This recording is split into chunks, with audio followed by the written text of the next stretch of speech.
മണിച്ചിത്രത്താഴിലെ നാഗവല്ലിയുടെ തെക്കിനി പോലെയാണ് കേട്ടോ കേംബ്രിഡ്ജിലെ the eagle ബാറിലെ ആ തുറന്നു കിടക്കുന്ന വിൻഡോ. അതിൻ്റെ പിന്നെ വലിയൊരു കഥയുണ്ട്. 300 വർഷങ്ങൾക്ക് മുമ്പ് ഇവിടെ ഉണ്ടായ ഒരു തീപിടുത്തത്തിൽ ഒരു കുട്ടി മരിച്ചു. അതിൻ്റെ ആത്മാവ് ഇപ്പോഴും അവിടെ കിടപ്പുണ്ടെന്നാണ് പറയുന്നത്. അതുകൊണ്ട് ഈ ജനൽ അവർ എപ്പോഴൊക്കെ അടയ്ക്കാൻ ശ്രമിച്ചിട്ടുണ്ടോ അപ്പോഴൊക്കെ തന്നെ തുറക്കും, അല്ലെങ്കിൽ അവിടെ ഉള്ളവർക്ക് ശ്വാസം മുട്ടൽ അനുഭവപ്പെടാറുണ്ട്.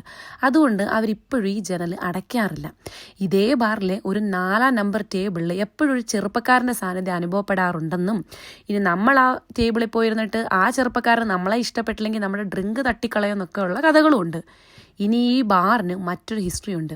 ഇവിടുത്തെ അടുത്തുണ്ടായിരുന്ന കാവൻഡിഷ് ലബോറട്ടറിയിലെ ജീവനക്കാരായിരുന്നു ഫ്രാൻസിസ് ക്രിക്കും ജെയിംസ് വാട്സനും. 1953 ഫെബ്രുവരി 28 ഇവിടെ വന്നിട്ടാണ് ഞങ്ങൾ ജീവൻ്റെ രഹസ്യം കണ്ടെത്തിയിരിക്കുന്നു എന്ന് പറഞ്ഞത്. അതായത് DNA ഡബിൾ ഹെലിക്സ് സ്ട്രക്ചർ കണ്ടെത്തി എന്ന് പ്രഖ്യാപിച്ചത് ഈ ബാറിൽ വന്നിട്ടാണ്. ഇതിനൊക്കെ അപ്പുറം മറ്റൊരു സംഭവമുണ്ട്. ബ്രിട്ടീഷ് അമേരിക്കൻ സെക്കൻഡ് വേൾഡ് വാറിൽ പൈലറ്റുകൾ ഇവിടെ വന്നിരുന്ന് ബിയർ കുടിക്കാറുണ്ടായിരുന്നു. അതേസമയം അവരുടെ പേരുകളും സ്ക്വാഡ്രൺ നമ്പറുകളും സിഗരറ്റ് ലൈറ്ററും മെഴുകുതിരയും ലിപ്സ്റ്റിക്കും ഒക്കെ വെച്ച് ഈ മേൽക്കൂര മുഴുവൻ എഴുതി വെച്ചിട്ടുണ്ട്. ഇതെല്ലാം നമുക്കിവിടെ വന്നാൽ കാണാൻ പറ്റും. ഇവിടെയാണ് നമ്മൾ കുഴഞ്ഞു പോകുന്നത്.